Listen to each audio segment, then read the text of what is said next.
Evo, spoštovana Ptulix publika, z nami je Nuška Gajšek in za nekatere tiste ljudi, ki pač kar na neko pavšalnost prisegajo, reče, to je kandidatka rdečih, jaz zdaj to niti ne bom poslušal, kaj govori, vam jaz povem, Ptulix je tisto oko Sokolovo na Ptuju in Nuška Gajšek je vredna premisleka, oziroma pozornosti, pardon, premisleka in razmisleka pa tukaj pove, zato bomo šli dalje.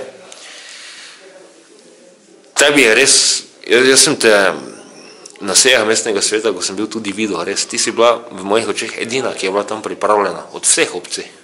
Edina, ki ve, kaj govori in so se dostikrat po moje tudi šlepali na tvojo pripravljenost, je tak?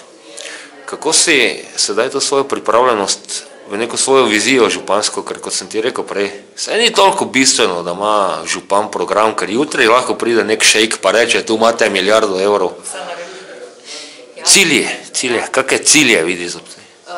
Jaz sem vsako gradivo preštudirala, mene je marsikdaj že v nedeljo zvečer bolel želodec, ker sem vedela, da bom spet problematizirala kakve stvari, pa da marsikomu to ne bo pogodo, ampak jaz pač enostavno nisem mogla svoje kože, jaz ko mene nekaj zmoti, pač jaz moram to povedati na glas, jaz ne morem biti tiho, ne morem sama sebe zatajiti pa reči, v redu, pa pustimo, pa se stran obrnemo, zato ker mi vest tega ne pusti. Tako da jaz sem se iz tega veliko naučila in to je tudi podlaga za to, kar jaz govorim, da bom delala v primeru izvolitve.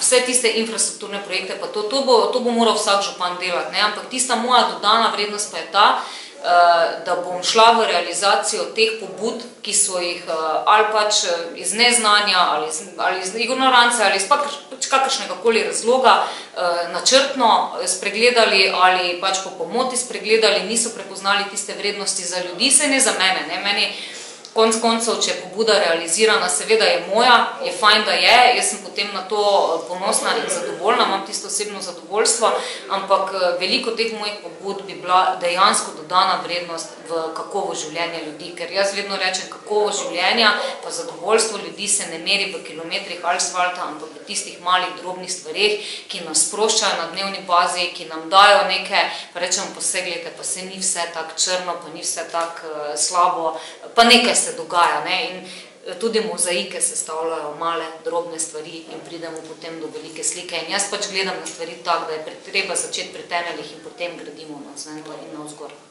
Zdaj bom jaz nekaj pojasnil za tebe, boš tako videla, kaj ima v mislih, pač nekaj dni nazaj je krožilo, zdaj pa je bila Gajškova tam na kavi, pa je rekla pružene ceste, pa je to kot neki dosežek, ko se postavlja, pa jo kot se za pružene ceste dosežek. V bistvu si ti nam hodila povedati, v kako veliki stiski so bili tisti ljudje, ki jih je občina pustila tam na neki marginali, je tak? In koliko, da so ljudje že tako potlačeni, da jim pružene ceste toliko pomeni? To je kvaliteta življenja. Ta dva stara zakonca sta stara čez 70 let. 150 metrov je za njujo, ne vem, jaz jih razumem, mogoče za nas, ki smo še mladi pa vitalni, 150 metrov preveč veš, ko se rekreiraš, pa znečeš, za njo pa je lahko bila to zelo velika težava. Gospod je 3 leta klical na občino, pisal na občino, ponujal tudi denar za to, da bi plužili. Pardon, da skočim besedo, je ravno to.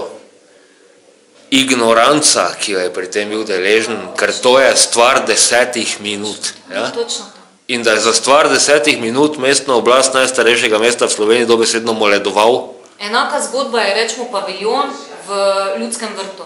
Ograja. Tam ni bilo ograje za oprijem, vemo pa, da se, ne vem, zdaj mogoče mi upihna, ampak mislim, da imajo nekajkrat na teden, ne vem, 2-krat, 3-krat, mogoče celo vsak dan, upokojenci in starejši ljudje imajo tam telovadbo. In grejo tudi na paviljon in velikokrat pač ljudje so že stari, imajo težave s koleni, z kolki in so se težko vzpenjali po tistih stopnicah.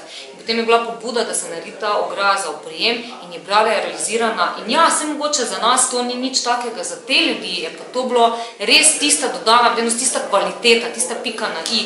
In dokler sam ne rabiš, mogoče tega ne gledaš s takim način, mogoče se to zdi banalno, ko pa rabiš, pa to ceniš. In jaz mislim, da to so take male stvari, ki je res malo dobre volje potrebne za to, da to naredimo, pa da tega ne naredimo je je meni nepojemljivo, no? Zato sem se veliko krat razburjala in to so tudi še veliko teh nerealiziranih in jaz obljubljam, da jih bom realizirala. Dobro, se vidimo v 3. sklopu.